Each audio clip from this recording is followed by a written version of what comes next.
என்னோடய கொஷின் வந்து அல்லாஹுடைய திருநாமங்கள் வந்து 99 அப்படின்னு ஹதீஸில் வருது. ஆனால் சிலர் வந்து 105 இருக்குது அப்படின்றாங்க. இன்னொன்று அஸ்மாவுல் ஹுஸ்னா வந்து பாடல் மூலயமா சொல்லி கொடுத்தா பசங்க வந்து சீக்கிரமாக புரிஞ்சுக்கிறாங்க, மனப்பாடம் பண்ணிக்கிறாங்க. சரி, அதுமாரி பாடலாக அவங்களுக்கு சொல்லி தரலாமா? 2 கொஷினுக்கு விளக்கம். சகோதரி அவங்க அஸ்மாவுல் ஹுஸ்னா அல்லாஹுவின் அழகிய பெயர்கள் சம்பந்தமாக கேள்வி கேட்டிருக்கிறாங்க. இப்போ 99 அழகிய பெயர்கள் அல்லாஹுக்கு இருக்குது என்று ஹதீஸ் இருக்க, சில பேர் 105 அப்படின்னு சொல்கிறாங்களே அப்படிங்கிறாங்க.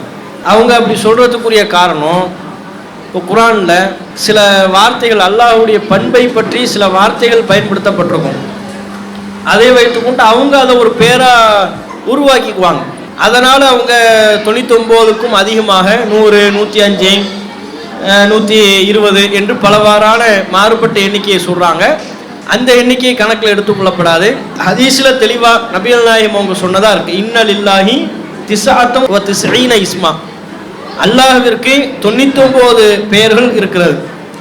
எவர் ஒருவர் அதனை மனனம் செய்து கொள்கிறாரோ அவர் சுவனத்தில் நுழைவார் என்று ஆதாரபூர்வமான நபிமொழி இருக்கு. அப்போ அல்லாஹ்வினுடைய அந்த அழகிய பெயர்களை பொறுத்தவரையிலையும் 99 தான். கணக்குன்னு பார்த்தா 99 பேர் இருக்கு. அது என்ன 99 அப்படின்னு பார்த்தா, அல்லாஹ் பொதுவாக ஒற்றைப்படை இலக்கத்தை விரும்பக்கூடியவன். இன்னல்லாஹ வித்ருன், இறைவன் தனித்தவன், ஒற்றையானவன். யுஹிப்புல் வித்ர, அவன் ஒற்றையை விரும்புகிறான், ஒற்றைப்படை இலக்கத்தையே விரும்புகிறான் என்று நபிகள் நாயகம் ஸல்லல்லாஹு அலைஹி வஸல்லம் அவங்க நமக்கு சொல்லி தந்திருக்கிறாங்க. அதனால தான் தொழுகையை கூட நாம் இரவு நேரத்தில் இரவு தொழுகையில் ஈடுபடுறோம்ல, அதை ஒற்றைப்படை இலக்கத்தில் அமைத்து கொள்ளணும் என்பதற்கு தான் நபிகள் நாயகம் ஸல்லல்லாஹு அலைஹி வஸல்லம் அவங்க வித்ரு தொழுகிறதை நமக்கு சொல்லித்தராங்க, கற்றுத்தராங்க. 11 அல்லது 13 ஒற்றைப்படை இலக்கத்தில் முடியணும், அல்லாஹ் அதை விரும்புகிறான்னு. அப்போ அந்த ஒற்றைப்படை இலக்கமான 99 என்பதுதான் ஹதீஸுகளில் உள்ளது. 100, 105 என்பதெல்லாம் ஹதீஸுகளில் இல்லை. இது ஒரு விஷயம். ரெண்டாவது, இப்போ அந்த பெயர்களை இப்போ குர்ஆனில் எவ்வளோ கதீருன், அலீமுன் அப்படின்னு ஏராளமான பெயர்கள் இருக்கிறது. ரசூலுல்லாஹ் கூட ஹதீஸில் இன்னல்லாஹ தஹூருன், அல்லாஹ் தூய்மையானவன் அப்படின்னு சொல்லி தந்திருக்கிறாங்க. அசீசுன் குர்ஆனில் இருக்கிறது, மிகைத்தவன் அப்படின்னு இருக்கிறது. இப்படி பல்வேறு விதமான பெயர்கள், இதில் ஒரு 99 பேர். இந்த பேரை நம்ம வந்து பிள்ளைங்களுக்கு மனப்பாடமாக்க வேண்டும் என்பதற்காக வேண்டி ஒரு பாடல் வடிவத்தில் சொல்லிக் கொடுக்கலாமா அப்படின்னு கேட்குறாங்க. பாடல் வடிவத்தில் நாம் சொல்லிக் கொடுக்கும்போது ஒரு விஷயத்தை நம்ம புரியணும். என்ன புரியணும்? எந்த ஒரு போதனையையும் அதனுடைய அர்த்தத்தை விளங்கி அதன் கருத்தை புரிஞ்சு நாம் செய்யும்போது தான் அதுக்கு உரிய கூலியை அல்லாஹ்விடத்தில் நம்ம பெற முடியும். அதுக்குண்டான நன்மையை அல்லாஹ்விடத்தில் நமக்கு கிடைக்கும். அது அர்த்தத்தை விளங்காமல் அதனுடைய கருத்தை நாம் உணராமல் சும்மா ஒரு பெயரளவில் ஒரு பாடல் என்பதை போன்று நாம் சொல்லிக்கொள்வோமே ஆனால் அதனால் எந்த விதமான நன்மையும் இல்லாமல் போயிடும். இப்போ அஸ்மாவுல் ஹுஸ்னாவை பொறுத்தவரை, அழகிய பெயர்களை பொறுத்தவரை அல்லாஹ் குர்ஆனில் தெளிவாக வலில்லாஹில் அஸ்மாவுல் ஹுஸ்னா ஃபதுஊஹு பிஹா, அல்லாஹ்விற்கு அழகிய பெயர்கள் பல உண்டு, அவற்றை கொண்டே நீங்கள் அழையுங்கள் அப்படின்னு அல்லாஹ் குர்ஆனில் சொல்கிறான். அப்போ அந்த அல்லாஹுடைய அந்த பெயர்கள் அழைக்கப்படுவதற்குரிய பெயர்கள், அல்லாஹ்வினுடைய அந்த பெயர்கள் நம்ம பிரார்த்தனை செய்வதற்குரிய பெயர்களாகத்தான் நம்ம பிள்ளைங்களுக்கு சொல்லிக் கொடுக்கணுமே ஒழிய ஒரு பாடல் வடிவத்தில் சொல்லிக் கொடுத்தோம்னு வைங்க, அது ஒரு பாடலாகத்தான் எடுத்துக்கொள்வார்கள், அது ஒரு கவிதை போல் எடுத்துக்கொள்வார்களே ஒழிய அதனுடைய தாக்கம் அவருடைய உள்ளத்தில் போய் சென்றடையாமல் போயிடும். மனனம் செய்ய வைக்க வேண்டும் என்பதற்காக சில யுக்திகளை நம்ம பயன்படுத்தலாம், தப்பில்லை. ஒரு 10 பேரை ஒரு நாளைக்கு 10 பேர், இன்னொரு நாளைக்கு ஒரு 10 பேர், அல்லது ஒரு நாளைக்கு 5 பெயர்கள், இன்னொரு நாளைக்கு 5 பெயர்கள் என்று. அப்போ ஒரு நாளைக்கு 5 பெயர்கள் என்று சொல்லி நம்ம பிள்ளைகளுக்கு மனப்பாடம் பண்ணி சொல்லிக் கொடுக்க சில வழிமுறைகளை பயன்படுத்தலாம், அது தப்பில்லை. அது நம்ம கவனிக்க வேண்டிய அம்சம், அவங்க ஒரு சடங்கு சம்பிரதாயமாக ஒரு பாடல் வடிவத்தில் மாத்திரம் சொல்லிக்கிட்டு போகிறாங்களா, அதனுடைய அர்த்தத்தை விளங்கி அதனுடைய பொருளை உணர்ந்து சொல்கிறாங்களாங்கிறது தான். நீங்கள் பாடலாக மட்டும் சொல்லிக் கொடுக்கும்போது சில நேரங்களில் என்ன நேர்ந்துடும், அதனுடைய பொருள் அவங்க விளங்க மாட்டாங்க. இப்போ அல்லாஹ்வுடைய 99 அழகிய திருநாமங்கள் அவைகள்லாம் முஸ்லிம்கள் ஏற்றுக்கொண்டும் நம்பிக்கை கொண்டும் அல்லாஹ்வினுடைய அந்த பண்புக்கு மாற்றமான ஒரு காரியத்தில் ஈடுபடுறதை பார்க்கும். இப்போ உதாரணமாக பாருங்க, கதீருன், கதீர்னா ஆற்றல் உள்ளவன், எல்லாவற்றுக்கும் ஆற்றல் உள்ளவன் அர்த்தம். அல்லாஹ்வை கதீர், ஆற்றல் உள்ளவன் என்று நம்புகிறார்கள். அல்லாஹ்வுடைய அந்த பேரை சொல்லிக்கிறாங்க, அதை மனப்பாடம் பண்ணிக்கிட்டாங்க.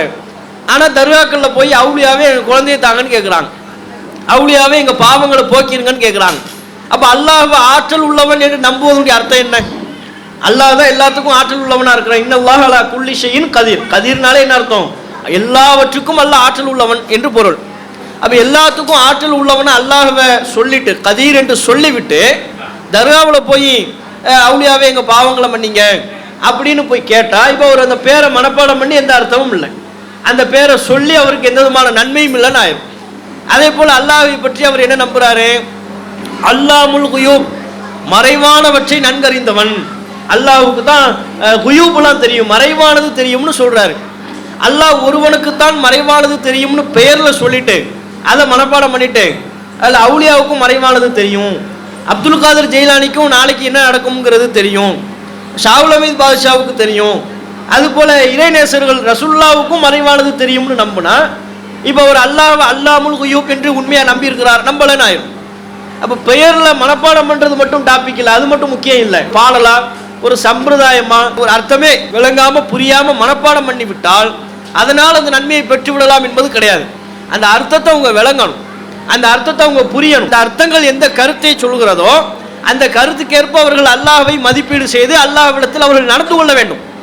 அல்லாஹ் கதீர்னு நம்புறாங்களா, ஆற்றல் உள்ளவன் என்று நம்புறாங்களா, அதுக்கேற்ற மாதிரி எல்லாத்தையுமே அல்லாஹ்ட்ட தான் கேட்கணும். அல்லாஹ்வை மறைவானவற்றை அறிபவன் என்று நம்பினால் அல்லாஹ்வை தவிர அவர் யாருக்கும் மறைவானது தெரியாதுங்கிற நம்பிக்கையில உறுதியா இருக்கணும். இப்போ பாருங்க, ஹஜ்ஜுக்கு போறாங்க, ஹஜ்ஜுக்கு போய் அங்க என்ன சொல்றாங்க? லப்பைக் அல்லாஹும்ம லப்பைக் லப்பைக் லா ஷரீக லக லப்பைக் அப்படின்னு சொல்றாங்க. தல்பியான்னு சொல்றோம்ல, அது சொல்றாங்க. சொல்லும்போது அதனுடைய பொருள் என்ன? நிறைய நம் முஸ்லிம்கள் ஹஜ்ஜுக்கு போறாங்க, உம்ராவுக்கு போறாங்க, இதை தல்பியாவை சொல்றாங்க. லப்பைக், இதோ நான் வந்து விட்டேன். அல்லாஹும்ம லப்பைக், இறைவா நான் வந்து விட்டேன். லப்பைக், நான் வந்து விட்டேன். லா ஷரீக லக லப்பைக், உனக்கு எந்த இணையாளனும் இல்லை, இதோ நான் வந்து விட்டேன் அப்படின்னு அவர் சொல்றார். அப்ப அங்க தல்பியாவில், ஹஜ்ஜில், உம்ராவில் எல்லா முஸ்லிம்களோடும் சேர்ந்து அவர் உரத்த குரல்ல அவர் எதை சொல்றாரு? அல்லாஹுக்கு இணையாளன் இல்லை, அல்லாஹ் தனித்தவன், அல்லாஹ் தண்ணீரற்றவன் அப்படின்னு அங்க முழங்குறாரு. அங்க சொல்லிட்டு இங்க வந்ததும் நேரம் தர்காவுக்கு போனா, அவுலியாட்ட போய் துவா கேட்டா அல்லது இறைநேசர்கள் அல்லாஹ்விடத்தில் பரிந்துரை பேசுவார்கள் என்று நம்பினால் அதற்கேற்ப செயல்பட்டால், இப்போ அவங்க தல்பியா சொன்னதுக்கு என்ன பொருள்? தல்பியா சொன்னதில் ஏதாவது அர்த்தம் இருக்கா? அர்த்தமே இல்லை. அங்க போய் சொல்றாரு லப்பைக் லா ஷரீக லக லப்பைக், இறைவா உனக்கு எந்த இணையாளனும் இல்லைன்னு அங்க சொல்றாரு. இங்க வந்ததும் வராததுமா முதல் வேலையா தர்காவுக்கு போறாரு. அப்ப இதனுடைய பொருள் என்ன?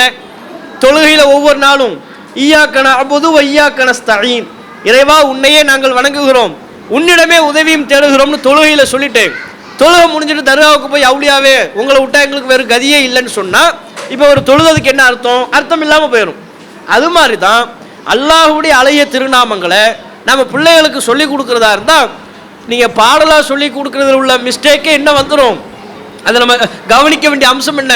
அர்த்தத்தை விளங்கி சொல்றாங்களா, புரிஞ்சு சொல்றாங்களா, அல்லாஹ்வினுடைய அந்த தன்மைகள், அந்த பெயர்கள் என்னென்ன தன்மையை உணர்த்துகிறதோ, அந்த பெயர்கள் அல்லாஹ்விற்கு எந்தெந்த பண்பை ஆற்றலை உணர்த்துகிறதோ அதை சரியா உறுதியா நம்பி சொல்றாராங்கிறது தான்.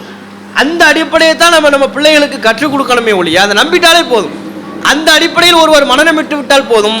பாடலாக சொல்லி கொடுப்பதுல அர்த்தத்தை விளங்காம வெறும் பாடலா மட்டும் மனப்பாடம் பண்ணி வச்சிருக்கிறாருன்னு சொன்னா அது பலன் இல்லாம போய்விடும். இதை நாம நம்ம பிள்ளைகளுக்கு சொல்லி கொடுக்கறதுல கவனம் செலுத்தணும். இஸ்லாம் மற்றும் சமுதாய செய்திகளை அறிந்து கொள்ள தமிழ்நாடு தௌஹீத் ஜமாஅத் யூடியூப் பக்கத்தை உடனடியாக சப்ஸ்கிரைப் செய்து கொள்ளுங்கள். மேலும் பெல் பட்டனையும் கிளிக் செய்து கொள்ளுங்கள்.